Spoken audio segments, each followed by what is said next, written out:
کو سنیں اور بات مکمل کی جائے۔ قرآن دو ذمہ داری کا بیان کرتا ہے۔ اللہ پاک ارشاد فرماتا ہے یا ایھا الذین آمنوا قوا انفسکم واہلیکم نارا، اے ایمان والو اپنے آپ کو اور اپنی اولاد کو جہنم کی اس آگ سے بچاؤ جس کا ایندھن انسان اور پتھر ہے۔ اللہ اکبر، اللہ اللہ۔ قرآن کیا کہہ رہا ہے؟ اب میرے بھائیوں کی اور بہنوں کی توجہ چاہتا ہوں۔ قرآن کہتا ہے اے ایمان والو اپنے آپ کو اور اپنی اولاد کو جہنم کی آگ سے بچا لو۔ یہ جہنم کی آگ کیا ہے؟ تو قرآن کہتا ہے وقودها الناس والحجارہ، جس کا ایندھن انسان اور پتھر ہے، یعنی وہ لکڑیوں سے نہیں سلگائی گئی، یعنی وہ کوئلوں سے نہیں سلگائی گئی، بلکہ اللہ اللہ جہنم کی آگ پتھر سے اور انسانوں سے سلگائی جائے گی۔ اللہ کے حبیب غیبدہ نبی صلی اللہ علیہ وآلہ وسلم کا فرمان سنو۔ جہنم کیا ہے؟ جہنم کی آگ کیا ہے؟ جہنم کے دہکتے ہوئے شعلے کیا ہے؟ اللہ اکبر۔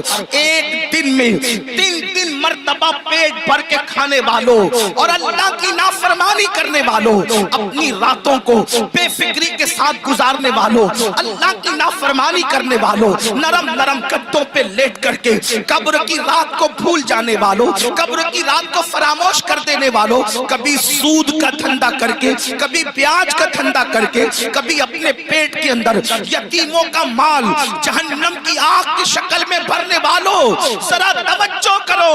یہ جہنم کیا ہے جس کا ذکر اللہ کے حبیب غیبدہ نبی مصطفیٰ کریم رؤوف الرحیم صلی اللہ علیہ وآلہ وسلم نے فرمایا۔ دیکھیے ہم تو آقا کا فرمان بیان کر رہے ہیں اور یہ اس نبی کا فرمان ہے جو اپنی طبیعت سے کلام نہیں کرتے، دل کے کانوں سے سننا میرے بھائیوں۔ اپنے آقا مصطفیٰ جان رحمت صادق و مصدوق صلی اللہ علیہ وآلہ وسلم فرماتے ہیں جب اللہ نے حضرت آدم کو پیدا فرمایا، پھر آدم جنت میں پیدا ہوئے، پھر آدم علیہ السلام سے لغزش معصومانہ ہوئی، لغزش پیغمبرانہ ہوئی، اور پھر آدم دنیا میں آئے 200 سال تک یا 300 سال تک روتے رہے، پھر آپ کی دعا قبول ہوئی، پھر آپ کی توبہ قبول ہوئی۔ جب دعا قبول ہوئی، توبہ قبول ہوئی، تو حضرت آدم کے لیے اللہ نے حضرت جبریل سے فرمایا جبریل جاؤ اور جا کر کے جہنم سے آگ لے کر آدم کو لے جا کر کے دے دو تاکہ آدم کھانا بنائے۔ اب یہ دنیا میں پہلی بار کھانا بن رہا ہے۔